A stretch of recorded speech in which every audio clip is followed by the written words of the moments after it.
సమస్యలుంటే ఆయన నేనున్నాను అంటారు. సాటివారి కష్టాలను చూసి వెంటనే స్పందిస్తారు. లాక్డౌన్ సమయంలో వలస కార్మికుల వెతలను చూసి చెలించిపోయారు. సొంతూళ్లకు వెళ్లేందుకు వారికి దారి చూపి పెద్దన్నగా నిలిచారు.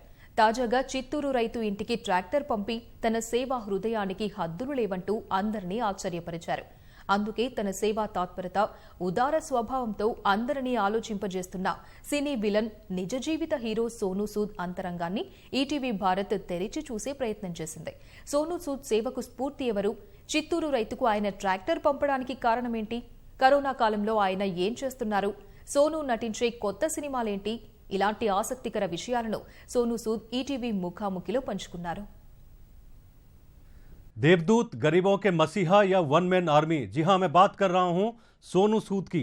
फिल्मी पर्दे पर बहुत ही मशहूर विलन, बहुत ही खतरनाक रोल करते हैं, जानदार रोल करते हैं, लेकिन असली जिंदगी में किसी महानायक से कम नहीं। स्वागत है आपका बहुत बहुत ईटीवी भारत में Sonu. Thank you so much. जो देख रहे हैं कि पिछले 3-4 महीने से लगातार आप जमीन पे जाके, सड़कों पे जाके कहीं भी पहुंच जाते हैं, तो आपके पीछे इंस्पिरेशन क्या है सोनू, ये हम जानना चाहते हैं। मुझे लगता है कि जितने प्रवासी लोग या जितने जरूरतमंद इस समय लोग हैं, कहीं ना कहीं से वो खुद ही मुझे ढूंढ लेते हैं और मुझे अंदर से एक आवाज आती है कि इनको घर जाना बहुत जरूरी है और वो घर पहुंच भी जाते हैं। मुझे लगता है कि बहुत सारे लोगों की, परिवारों की दुआएं हैं जो मुझे गाइड करती हैं इनको घर पहुंचाने में। और फिर माँ बाप ने जो शिक्षा देकर हमें बड़ा किया वो यही ये था कि अगर आप किसी जरूरतमंद की मदद कर सकते हो, उसके बिना पूछे, तो ही आप कामयाब हो। तो बस उसी रास्ते पर चल रहे हैं और कोशिश जारी है कि सब लोगों तक मदद पहुंच पाए। एक तरह से पूरे देश में गरीबों के मसीहा बन गए। लोग याद करते हैं आपको, फेसबुक पे, ट्विटर पे आप 1 घंटे में हाजिर हो जाते हैं वहां।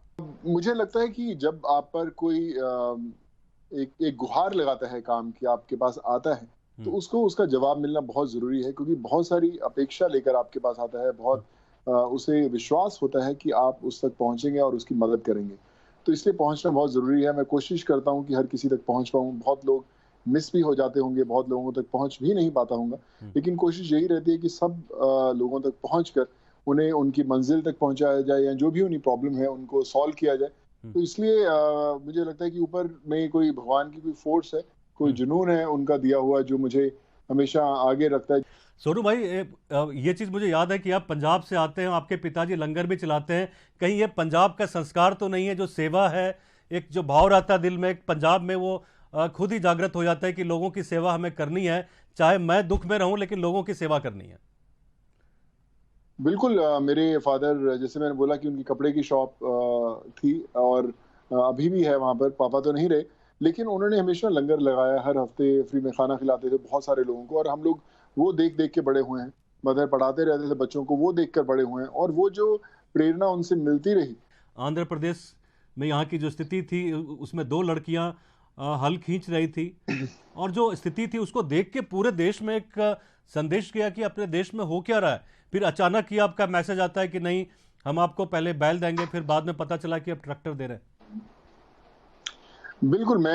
मुझे भी बड़ा विचलित किया था उस वीडियो ने, और मुझे लगा कि ये उसके 2 ही तरीके होते हैं। या तो मैं उस पर अफसोस बनाऊं कि बहुत बुरा लग रहा है, देश का क्या हो रहा है, और फिर मैं अपनी जिंदगी में वापस व्यस्त हो जाऊं, या मैं उसका हल ढूंढूं। मैंने उसका हल ढूंढा। मैंने रात को जो नागेश्वर राव है फार्मर, उसको फोन किया 10 बजे और उनसे बात किया कि आपका कहाँ पे है, तो पता लगा बहुत इंटीरियर्स में है उनका, कहीं गाँव चित्तूर में। और फिर मैंने उनको बोला कि आप कल आपके जो खेतों में एक ट्रैक्टर जरूर पहुंच जाएगा, और आप अपनी बेटियों को मतलब जो खेत है उसको जुतवाएं मत, उनको ट्रैक्टर पे बिठा के घुमाएं और खेती कीजिए। आप जो आपके दोस्त हैं उस गांव के अंदर जो लोग अफोर्ड नहीं करते, आप उनको भी अपना ट्रैक्टर जरूर दीजिएगा मदद करने के लिए, ताकि आपके गांव में वो खुशहाली हो सके। अफसोस करना बहुत इजी है, सबके लिए इजी है। हम लोग हर रोज वीडियोस देखते हैं जो हमें विचलित करते हैं, हम अब थोड़ा अफसोस करते हैं, उस पर डिस्कशन करते हैं और आगे अपनी जिंदगी में व्यस्त हो जाते हैं। तो मुझे लगता है कि ये शायद एक मैसेज होगा सबको कि ये जिंदगी में व्यस्त होने का समय नहीं है, वो काम छोड़कर उस चीज का हल ढूंढने का समय है। अच्छा सोनू जी, आपने जो प्रवासी मजदूर हैं, चाहे वो किसी भी प्रदेश के हों, उनके लिए एक अलग से आपने ऐप भी लॉन्च किया है कि उनको राहत पहुंच सके, उनको रोजगार मिल सके। इसके बारे में थोड़ा हम जानना चाहेंगे कि आखिर में ये ऐप है क्या, किस तरह से काम करता है ये? देखिए, ऐप की फॉर्म में 1 हफ्ते में आ जाएगा। और अभी ये एक प्लेटफॉर्म है जिस पे आप नंबर डायल करेंगे तो हम आपसे जुड़ जाएंगे। हमारा जो सहायक है वो आपसे बात करेगा, आपकी पूरी डिटेल लेगा कि आप क्या करते हैं, कारपेंटर हैं, प्लम्बर हैं, इलेक्ट्रिशियन हैं, किस शहर में रहते हैं, किस शहर में जाना चाहते हैं, किस तरह का जॉब चाहते हैं। फिर हमने बहुत सारे एनजीओ, बहुत सारे कॉर्पोरेट्स, बहुत सारी कंपनीज के साथ टाई अप किया कि जिन जिनको इन माइग्रेंट्स की, प्रवासियों की blue collar job, white collar job की जरूरत होगी, हम लोग उनको मैप करेंगे कि अगर एक इंसान मुंबई में रहता है और उसको इस तरह का कोई काम करने वाला चाहिए, वो हो सकता है वो ओडिशा में हो सकता है वो आंध्रा में हो सकता है तेलंगाना में हो, तो हम उसको ढूंढ के या तो हम उसको उस लायक बनाएंगे कि अगर उसको सिर्फ टेबल बनाना आता है तो कुर्सी बनाना भी सीखे, वो भी हम सिखाएंगे। चाहे वो स्टिचिंग की बात हो, चाहे वो प्लम्बिंग की बात हो, हम उसे ट्रेन करेंगे अगर वो अपने आप को अपस्किल करना चाहते। तो वो एक ऐसा प्लेटफॉर्म जहाँ पे एम्प्लॉइज और एम्प्लॉयर्स दोनों होंगे और आप सिर्फ एक नंबर डायल करेंगे और आपको आपके मतलब का जो इंसान है वो मिल जाएगा। देखता हूँ कि ट्विटर पे भी एक अच्छी खासी आर्मी है जो सोनू सूद के खिलाफ काम करती है। आप जब कुछ डालते हैं तो उसके खिलाफ लोग लिखते हैं। किस तरह के लोग हैं? कभी उनसे बातचीत आपकी हुई, कभी राब्ता हुआ कि भाई हम अच्छा काम कर रहे हैं तो आपको बुरा क्यों लग रहा है? देखिए सर, कोई फर्क नहीं पड़ता। मैं इग्नोर ही करता हूँ, मैं तो देखता ही नहीं। अगर आप जब आप जंग के मैदान में उतरते हैं तो फिर आपको सोचना नहीं चाहिए कि गोलियां किधर से आएंगी। आने दो लोगों, आपको खुद को उनसे बचाना है और जंग जीतनी है। जब भी किसी ने काम किया है, ये तो इतिहास इस बात का गवाह है कि लोग उंगली उठाने वाले जरूर मिले हैं। तो कोई फर्क नहीं पड़ता। अगर आप जितने बोलते हैं कि आपसे जेलस करने वाले लोग बढ़ेंगे तो समझो आप जिंदगी में उतनी ही तरक्की कर रहे हो। अगर आपसे कोई जेलस नहीं है तो आप जिंदगी में कुछ नहीं कर रहे हो। मैं ये मानकर चलता हूँ। सोनू भाई, ये आपसे जानना चाहते हैं कि अभी लॉकडाउन की स्थिति है, किस तरह की फिल्में आ रही हैं आपकी? किन फिल्मों में काम कर पाए, या पूरी तरह से लॉकडाउन में कुछ सारी एक्टिविटी ठप पड़ गई हैं? देखिए, फिल्मों की शूटिंग नहीं हो रही है, एड्स वैड्स की शूटिंग हो रही है, फिल्मों की प्लानिंग हो रही है, स्क्रिप्ट्स पढ़े जा रहे हैं, प्रोडक्शन की तैयारियां हो रही हैं। लोग ऐसा सोच रहे हैं कि सितंबर में, अक्टूबर में शूटिंग शुरू होंगी, वापस थोड़ा सा समय वापस नॉर्मल होगा।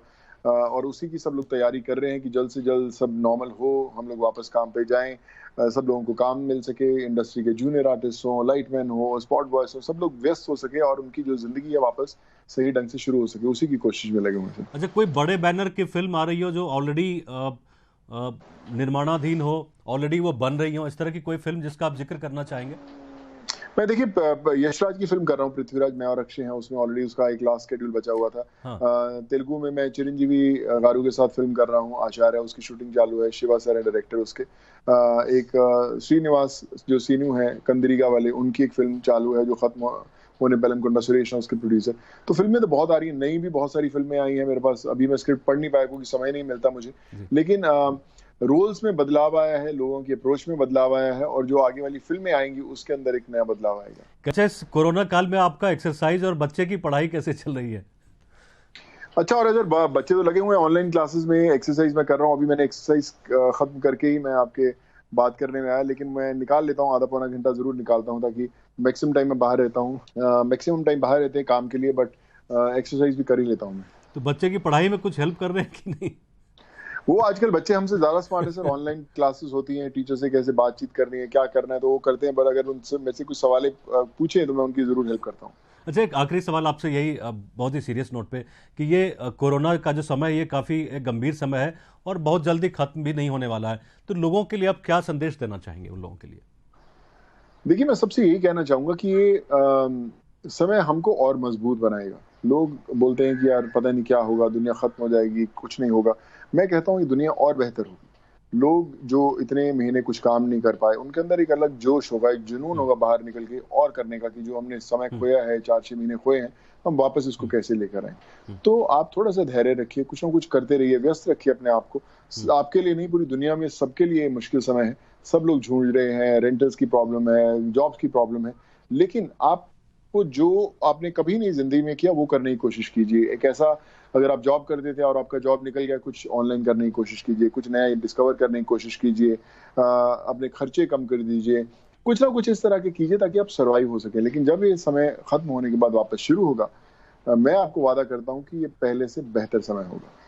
सोनू भाई, बातचीत करके बहुत मजा आया। लग रहा है कि बात आपसे करते रहें, क्योंकि सीखने को आपसे बहुत कुछ मिल रहा है। आपका बहुत बहुत धन्यवाद ईटीवी भारत से बात करने के लिए। आप अपना बहुत बहुत ख्याल रखें और इसी तरह से जनता की सेवा, लोगों की सेवा, गरीबों की सेवा करते रहें। बहुत बहुत शुक्रिया आपका। Thank you so much sir. God bless you sir. Thank you.